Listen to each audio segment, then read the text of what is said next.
Oke,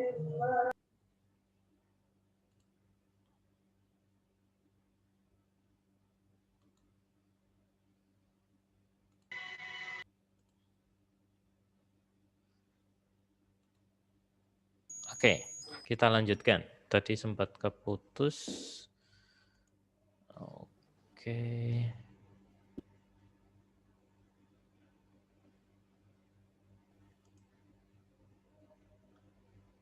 Oke. Lanjut.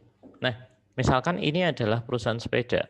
Nah, sepeda itu kan terdiri dari ada ban, kemudian ada salary gaji dari yang masang ban tadi, kemudian ada depresiasi pabriknya, kemudian ada advertising gitu ya, expense-nya, ada iklannya, kemudian ada minyaknya, ada jari-jarinya, spokes itu jari-jari gitu ya.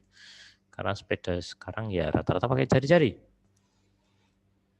Jeruji gitu kalau bahasa lainnya. Kemudian adalah gaji manajer apa namanya pabriknya, kemudian gaji akuntan, handlebars itu stang gitu ya. Kemudian ada salaries factory maintenance, ada yang maintenance-nya. Nah, maka kita klasifikasikan masing-masing ke direct labor, overhead, dan period cost. Coba, kalau sepeda, nah sepeda kalau ban ini masuk apa? Material, direct Ya, material. betul, direct material. Kemudian, oke, gaji dari orang yang masang bannya, berarti? Direct material. Direct labor. Direct labor dong. Direct labor. Ya, Emangnya material bisa masang-masang roda? Nggak bisa. salah, Jadi, salah. ya, dia sebagai direct labor. Oh, ini udah masuk kelas. Ini. Kemudian spokes, jari-jari masuk sebagai direct material. Ya. Sebenarnya ada lagi nih, frame, tapi kan nggak ada di sini. Frame itu rangka sepedanya. Kemudian ada tadi wheelset udah, kemudian ada cranknya yang buat ngayuh itu crank namanya. Kemudian ada sprocket, sprocket itu adalah gearnya. Kemudian ada chain, rantai. Kalau saya sebutin satu-satu banyak. Tapi ya udah, nggak usah, karena nanti kebanyakan. Udah. Terus next-nya apalagi ini? Spokes sudah jelas. Lubricants? Atau ini dari ya, kalau lubricants masuknya minyak. Material. Material atau itu nempel nggak sih? Minyak itu kan bahannya nggak kayak untuk rantai itu nggak sih? Ya. Kalau minyak itu nanti masuknya ke overhead ya. Nah, terus handlebars itu stang. Kalau stang jelas direct material. Terus apa lagi? Kalau ini direct labor ya gaji yang masang tadi. Oke. Next-nya adalah untuk overhead-nya factory depresiasi pabriknya ya. Terus apa lagi? Lubricants tadi kan minyaknya. Terus apa lagi? Overhead. Nah, salary of factory manager itu adalah overhead. Karena dia secara tidak langsung. Intinya adalah kalau direct itu ya langsung bisa ditelusur ke sepeda ya, berarti ke sepedanya. Kemudian yang ngerjain ya yang ngerakit gitu ya. Itulah direct labor. Tapi yang secara tidak langsung maka masuknya sebagai overhead. Production cost yang selain direct labor dan direct material masuknya adalah sebagai overhead gitu ya. Overhead. Ya. Kemudian maintenance employee salary ini adalah masuknya overhead. Oke, kemudian kalau advertising itu masuknya sebagai period cost. Ya. Kenapa? Karena dia tidak berhubungan langsung dengan proses produksi. Itu terpisah gitu ya. Jadi pokoknya administrasi, kemudian sales gitu masuknya adalah period cost. Karena dia selain proses produksi. Oke. Nah, kemarin kalian sudah menyusun income statement kan? Gitu ya. Income statement kan? Ya. Income statement ini adalah laporan laba rugi. Nah, laporan laba ruginya agak sedikit berbeda dengan perusahaan dagang. Tapi ada istilah cost of goods sold. Betul. Tapi cost of goods sold di sini itu hasil dari perhitungan cost of good manufacture gitu ya. Kemudian terjual, barulah jadilah cost of goods sold. Oke, kita lihat. Kalau perusahaan dagang itu ngitungnya adalah dari beginning inventory, kemudian ditambah dengan barang yang dibeli, gitu ya, purchase gitu ya, dikurangi ending inventory, jadilah cost of goods sold. Gitu. Tapi kalau untuk perusahaan manufaktur, perusahaan produksi, gitu ya, pabrik, gitu ya, pabrikasi, maka beginning finish good inventory. Jadi yang dihitung itu adalah sama-sama beginning inventory, ya. Tapi kalau ini beginning inventory dari kita beli dari periode sebelumnya, tapi kalau yang di sini adalah dari proses produksi. Proses produksi bulan lalu misalkan. Berarti ini beginning finish good, barang jadi. Nah, persediaan untuk perusahaan manufaktur atau pabrikasi juga ada 3, yaitu persediaan bahan mentah, raw material gitu ya. Persediaan barang setengah jadi, gitu kan. Work in process. Sebenarnya nggak setengah jadi, bisa setengah, bisa seperempat, bisa 3/4 ya. Tapi on process, work in process artinya belum selesai. Barang setengah jadi gitu ya, istilahnya. Kemudian yang ketiga adalah barang jadi. Itu persediaan untuk perusahaan manufaktur. Kalau untuk perusahaan dagang hanya persediaan barang dagangan. Iya, barang dagangan. Nah, kalau ini barang jadi berarti proses produksi. Ini kemudian ditambah dengan cost of good manufacture. Cost of good manufacture ini adalah barang yang selesai gitu ya, ditransfer jadi finish good gitu ya. Maka ditambah, kemudian dikurangi dengan ending finish good inventory, barang yang tersedia di akhir, gitu ya. Sudah selesai diproduksi, kemudian sisanya berapa, ini adalah sisa bulan lalu, ditambah yang selesai diproduksi, kemudian dikurangi dengan ending finish good, maka dapatlah cost of good sold. Gitu ya bedanya. Nah, contohnya, nah ini seperti ini. Ini kalau perusahaan dagang, income statement-nya seperti ini. Cost of goods sold awal, kemudian ditambah dengan pembelian, jadilah dijumlahkan, dapatlah barang yang tersedia untuk dijual, 720. Kemudian dikurangi dengan persediaan akhir, 400.000, sisanya asumsinya adalah terjual. Cost of goods sold. Cost atas barang yang sudah terjual. Ini masuknya sebagai expense gitu ya. Nah, beda kalau kita lihat dari manufacturing company. Kalau manufacturing company gimana?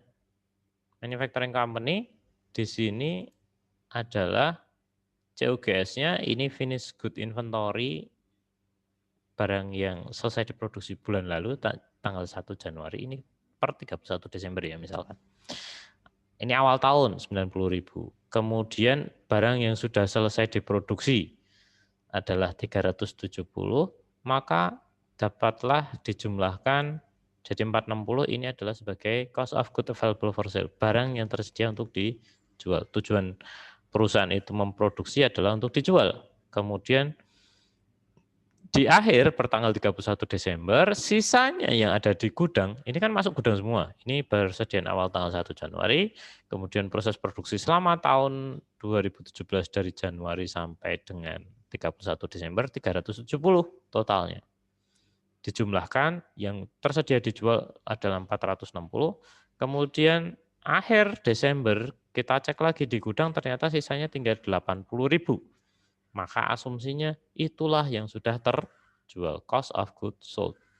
Dengan syarat ketentuan berlaku, tidak ada pencurian, tidak ada kerusakan, nah inilah yang terjual gitu ya. Oke, nah itu bedanya.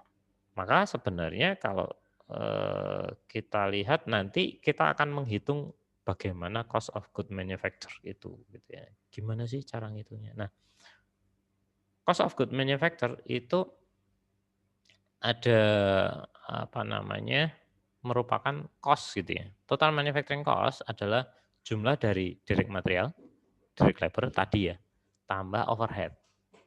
di tahun yang sama. Sedangkan total work in process itu apa? Barang setengah jadi yang belum jadi. Jadi ketika di dalam perusahaan, bayangkan saja kalau kita bikin, ya balik lagi ke gorengan, simpelnya bikin gorengan. Gorengan itu pisang goreng misalnya. Pisang goreng berarti kan bahan bakunya ada pisang, ada tepung, ada air buat nyampur, itu overhead-nya ya. Kemudian ada biasanya dikasih garam, gula, dan seterusnya. Itu juga garam dan gula susah ditelusur, maka overhead juga. Oke, kita bikin pisang goreng. Berarti kan pisang, kemudian kita potong-potong, kita kupas, masukin ke tepung, dicampurin, tepungnya dibikin dulu adonannya, udah jadi, kemudian campurin tepung, baru digoreng.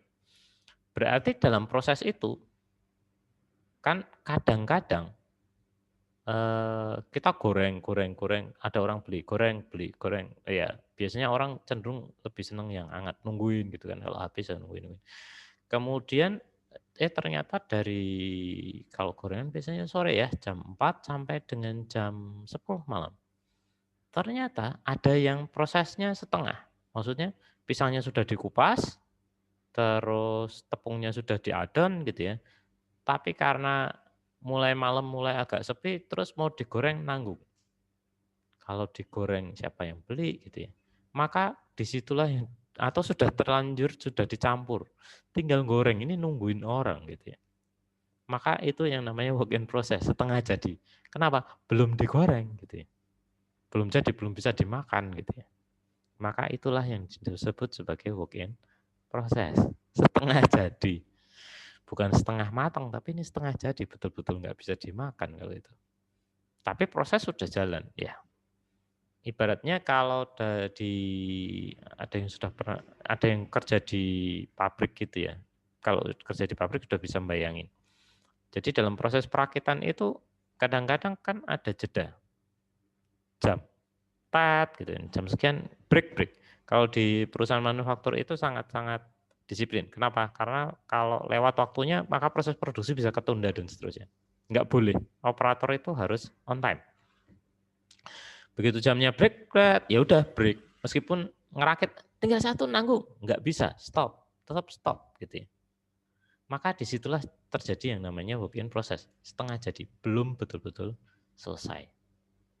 Barangnya belum selesai. Maka cara ngitungnya adalah cost of beginning work in process yang awal misalkan hari sebelumnya kemudian ditambah dengan manufacturing cost gitu ya. Nah, ini dia beginning work in process ditambah total manufacturing cost, maka total cost of work in process. Nah, dari total work in process ini dimasukkan dalam total cost of work in process dikurangi dengan ending work in process, maka inilah cost of good manufacture. Gitu. COGM istilahnya. Nah, ini cara menghitungnya cost of good manufacture schedule-nya. Pertama ada direct material. Raw materialnya berapa? Di awal Januari 16.700. Kemudian yang dibeli 152.500. Ini sama ya. Kemudian total yang siap digunakan 169.200. Dikurangi yang sisanya, yang tersisa adalah 22.800. Artinya total dari raw materialnya berapa, dikurangi sisa yang ada di gudang, maka itulah yang digunakan dalam proses produksi. 146.400 selisihnya. Ya logikanya kalau saya beli 5, kemudian saya beli lagi 10, ternyata sisanya tinggal 2 gitu ya. Berarti kan 15 dikurangi 2. Berarti berapa? 13. Nah, 13 itulah yang sudah digunakan dalam proses produksi. Asumsinya syarat dan ketentuan berlaku. Tidak ada yang aneh-aneh gitu ya. Artinya seperti itu. Maka inilah yang masuk dalam proses produksi. Kemudian direct labor, tenaga kerja langsung di bulan itu berapa? 175.600. Kemudian manufacturing overhead, nah yang lain-lain. Indirect labor, factory repairs, utilities, depreciation, insurance, total berapa? 54. Kemudian ini dijumlahkan 146.400 tambah 175.600 tambah 54.800. Inilah sebagai manufacturing cost. Nah, kemudian manufacturing cost ini ditambahkan dengan work in process, barang setengah jadi yang sebelumnya. Ini sebenarnya ada rinciannya lagi. Kalau FIFO ya berarti ini dulu diselesaikan baru nanti baru yang ini. Oke, 18.400 ditambahkan 376.800. Berapa totalnya? Total work in process adalah 395.200 totalnya. Kemudian work in process untuk 31 Desember ini yang tersisa gitu ya. Per 31 Desember. Jadi dari 395.200 sisanya tinggal 25.700. Artinya kalau seperti itu dari 395.200 sisanya 25. Terus yang lainnya kemana? Itulah barang jadi karena sudah keluar. Maka inilah cost of good manufacture. Nah, 370.000 lah inilah yang ditransfer kemudian menjadi finished good. COGM ini maksudnya adalah selesai finished good. Gitu. Inventory ini tadi sudah saya jelaskan. Jadi ada ini kayak ya, kayak. Oke. Ini ada raw material, ada work in process, ada finished good inventory, ada persediaan mentah, bahan mentah, ada barang setengah jadi, barang jadi. Sehingga di neraca kita harus mencantumkan ketiga persediaan ini. Kalau untuk perusahaan manufaktur. Contohnya ini, kalau perusahaan dagang cukup inventory gini aja. Tapi kalau perusahaan manufaktur ada 3, 1, 2, 3. Oke, gitu. Ya. Kemudian ya prosesnya tadi sama, ini tinggal dijumlahin aja. Ya, ada pertanyaan dulu nggak sebelum saya lanjutkan ke sini? Ya, kita habisin aja materinya.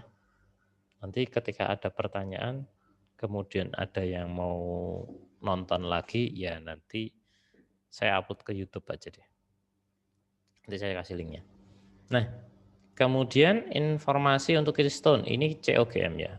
Ada raw materialnya 12.000, kemudian 31 Maret 10.000, work in process inventory 2.500 dan 4.000, kemudian material yang digunakan di bulan Maret, ini artinya sepanjang Maret ya. Materialnya 90.000, direct labor-nya 75, kemudian manufacturing overhead. Nah, manufacturing overhead-nya 220 sepanjang material. Nah, ini raw material inventory ini yang di sini March 1 ini adalah beginning, yang March 31 adalah ending. Kemudian work in process beginning-nya adalah di March 1 2.500 dan ending-nya adalah 4.000 di 31 Maret. Maka buatlah schedule untuk cost of good manufacture-nya ya. Berarti artinya kita raw materialnya yang ini, kemudian kita tambahkan dengan yang dibeli, kemudian dikurangi dengan yang akhir, itulah yang masuk dalam proses produksi. Direct labor masuk semua, manufacturing overhead masuk semua, kemudian nanti total manufacturing ditambahkan dengan work in process inventory beginning, dikurangi dengan ending work in process. Itulah dapatlah yang namanya COGM. Oke, kita lihat. Direct material beginning 2.500, kemudian pembelian 12.000, ya ini awal Maret ya. Ini maaf, ini WIP work in process beginningnya 2.500 di awal Maret, kemudian raw materialnya 12.000 beginning, kemudian dibeli 90, dapatlah 102. Kemudian dikurangi ending raw materialnya gitu ya, yaitu 10.000. Berapa yang digunakan adalah sebesar 92.000. Kemudian direct labor kita masukkan 75.000. Kemudian ada manufacturing overhead 220. Total manufacturing adalah 387. Total manufacturing cost. Kemudian kita tambah dengan work in process di awal bulan Maret. Sehingga dapatlah cost work in process-nya 389.500, kemudian kita kurangi dengan work in process 31 Maret 4.000, sehingga cost of good manufacture-nya adalah 385.500, yaitu 389.500 dikurangi 4.000 gitu ya. Udah gitu aja. Oke, ada pertanyaan nggak? Sampai di sini aja, karena kalau saya lanjutin, nah nggak apa-apa sih, bisa aja. Ada pertanyaan nggak sampai dengan proses produksi? COGM? Belum. Belum ya. Nanti kalau pengen ngulang, ya silahkan ditonton videonya aja. Oke. Nah, sekarang ini kita lebih banyak ke value chain. Nah, ini terkait dengan manajemen ya. Value chain itu apa? Rantai nilai. Rantai nilai dari mana? Jadi dalam sebuah perusahaan itu sebenarnya ada rangkaian gitu ya. Yaitu termasuk dalamnya adalah R&D, yaitu desain, kemudian pembelian, acquisition of raw material, pembelian, kemudian proses produksi, kemudian sales and marketing, kemudian pengiriman, kemudian customer relation, after sales gitu ya. Nah, contohnya kalau ketika kalian membeli suatu produk, yang kalian pertimbangkan tentunya ada banyak. Pertama harga gitu ya. Yang kedua kualitas. Biasanya merek tertentu kalau kita sudah minded pada merek tertentu dan customer-nya adalah customer loyal, dia nggak akan berpindah ke lain hati gitu ya, kecuali dia dikecewakan. Contohnya yang paling banyak orang kecewa itu di sini, di warranty. Misalkan produknya rusak, kemudian kita klaim garansinya ternyata susah dan dipersulit, bla bla bla bla, maka kemudian orang akan cenderung pindah atau tidak satisfied gitu ya. Itu biasanya kan pindah. Maka ini menjadi penting bagi sebuah perusahaan after sales. Kalau kita beli handphone misalkan di Batam ini, ternyata service centernya nggak ada, mikir gitu ya. Tapi ada juga tetap di Batam nggak ada, tetap aja beli. Contohnya iPhone gitu ya. Nggak ada di Batam. Dulu ada, sekarang sudah nggak ada, tapi tetap dibeli. Meskipun harganya belasan juta, tetap dibeli gitu ya. Ya, itu sudah loyal. Oke. Nah, kemudian ada fokus ke value chain ini ada just in time. Nah, just in time ini apa sih? Just in time itu maksudnya adalah tidak ada waktu tunggu gitu ya. Terkait dengan persediaan. Inventory system yang diproduksi atau dibeli just in time for sales gitu ya. Maksudnya gimana? Jadi tidak ada penumpukan persediaan, terutama untuk barang bahan mentah gitu ya. Itu di gudang. Yang ada adalah order, ketika kita order untuk proses produksi. Itu langsung diorder, kemudian nyampe dalam waktu tertentu. Tapi ini harus ada perhitungannya ya, nggak sembarangan. Jadi berapa lama butuh waktu order, kemudian pengiriman, nah itu harus dihitung. Sehingga ketika barang datang langsung masuk ke dalam proses produksi. Sehingga ketika produksi kemudian selesai, ya dijual langsung. Sehingga tidak ada penumpukan di gudang. Nah, sistem yang namanya just in time ini akan sangat menghemat inventory cost, yaitu cost storage terutama. Bagaimana kemudian penyimpanan, karena biaya penyimpanan itu ternyata besar. Belum lagi kalau barang-barang tersebut adalah bisa expired ya. Kalau produk teknologi expired, ya nggak expired secara eksplisit sih, tapi expired teknologinya. Sekarang masih ada nggak yang memproduksi 4G? Masih, karena kita sepertinya untuk ke 5G agak lama. Tapi tahun depan mungkin 4G sudah mulai reduce gitu ya.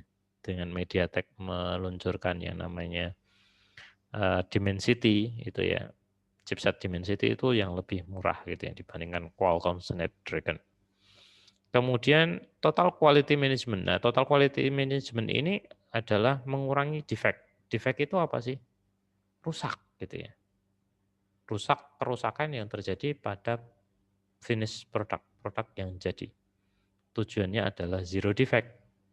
Namanya kenapa, Pak? Kalau banyak defectnya, banyak failnya, banyak rusaknya, efeknya adalah satu, loyalitas pelanggan akan kurang karena begitu dapat produknya ternyata produknya rusak, maka dikembalikan. Dikembalikan rugi. Di rework ya kalau bisa. Kalau nggak bisa rugi besar. Tapi kadang-kadang ketika seperti itu, pengalaman kami juga pernah ada defect. Defect ditarik semua, kemudian kami ganti yang baru. Kenapa seperti itu? Karena itu lebih penting sekarang rugi, tapi jangka panjang kita survive dibandingkan kehilangan kepercayaan pelanggan. Cost-nya besar? Yes. Makanya seperti BMW, Honda, dan seterusnya, atau Toyota ketika ada failure, contohnya Honda itu sempat narik produknya, recall. Recall itu ditarik untuk diperbaiki, gratis. Contohnya Honda CR-V keluaran beberapa tahun yang lalu, bermasalah di airbag-nya. Itu ditarik. Nah, karena fail. Kalau fail itu bisa ketika terjadi kecelakaan, gawat. Dan itu isu yang sangat gawat bagi perusahaan. Jangka panjang. Trust. Nah, itu dia. Nah, sebisa mungkin zero defect, tidak ada kerusakan. Tapi bisa nggak? Prakteknya sulit sekali. Ya, hanya mengurangi, tapi kalau benar-benar tidak ada kerusakan, tidak ada gagal, karena yang mengerjakan masih manusia. Yang mengerjakan mesin pun juga sulit. Nah, kemudian ada teori constraint, ada artinya ada constraint itu keterbatasan. Constraint atau bottlenecks. Bottlenecks itu batas bagi perusahaan. Ya, untuk apa? Limit the company's potential profitability. Ini akan membatasi perusahaan untuk mendapatkan profit. Ya. Akan membatasi ya, karena dalam kondisi tertentu ada batasan-batasan tertentu yang nggak bisa kita kita selesaikan, karena itu semua dipengaruhi oleh pihak eksternal atau sesuatu hal yang tidak bisa kita duga. Ya, ada limit gitu ya. Kemudian ada teori ini mengatakan bahwa specific approach, jadi ada pendekatan tertentu untuk mengidentifikasi dan manage batasan-batasan ini. Tujuannya adalah untuk mencapai tujuan perusahaan. Tujuan perusahaan tentunya adalah profit, laba. Namanya juga perusahaan. Kemudian ada istilah ERP, Enterprise Resource Planning. Nah, ERP ini adalah software yang digunakan untuk memanage semua bisnis proses. Contohnya kalau di kita adalah SAP, Sales Application and Product gitu ya. SAP. Kalau kita implementasi SAP itu di perkuliahan mulai dari tahun 2015. Waktu itu cukup sulit dan mahal.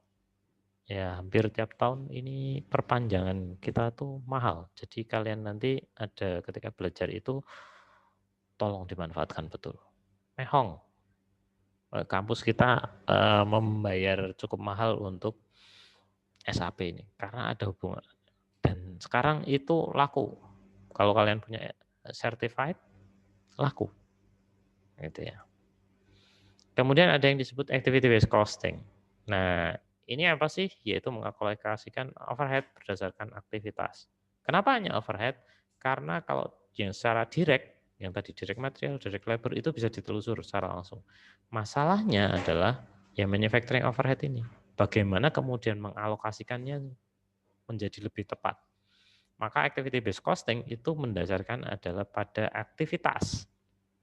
Aktivitas sebagai cost driver, artinya yang menimbulkan cost. Jadi teorinya begini, kalau activity based costing adalah setiap aktivitas itu ada cost-nya. Aktivitas itu menimbulkan biaya. Maka pengalokasiannya adalah berdasarkan aktivitasnya. Nah, sehingga hasilnya menjadi lebih akurat ke produk. Alokasi sebenarnya tetap yang namanya overhead ini idenya adalah dialokasikan, nggak bisa di tracing gitu ya. Maka kemudian sistemnya adalah alokasi. Itu. Product costing dan ya akhirnya cost per unitnya akan menjadi lebih tepat. Ada balance scorecard untuk mengevaluasi. Yaitu balance. Ada kalau balance scorecard itu ada mendasarkan penilaiannya tidak hanya berdasarkan financial. Ada financial, ada non financial. Iya. Kemudian mendasarkan kinerjanya kepada seluruh objektif. Nah, gitu. Nanti kita akan bahas lebih dalam lagi. Oke, kemudian ada business ethics. Ya, ini ada kasus Enron, WorldCom. Ini makanya keluarlah yang namanya Sarbanes-Oxley gitu ya. Tuh. Jadi ada etikanya. Ini kenapa sih kasusnya? Nanti aja di lain waktu. Oke. Saya rasa itu saja kuliah kita malam hari ini. Mungkin ada pertanyaan? Belum ya? Belum. Oke, ini banyak teorinya tapi ada hitungannya tadi. Nanti setelah ini saya akan berikan juga tugas, coba kalian untuk mengerjakan, menghitung cost of good manufacture. Oh ya, yang kemarin untuk praktikumnya mohon untuk diselesaikan dan diupload, saya buatkan tempat uploadnya. Kemudian untuk yang hari ini, itu nanti ada tugas untuk minggu depan. Jadi yang hari ini saya buatkan tempat upload untuk kalian yang praktikum, tolong selesaikan. Kemudian untuk yang tugas hari ini untuk minggu depan adalah saya akan memberikan soal terkait dengan perhitungan cost of good manufacture. Gitu. Oke. Ya. Kalau begitu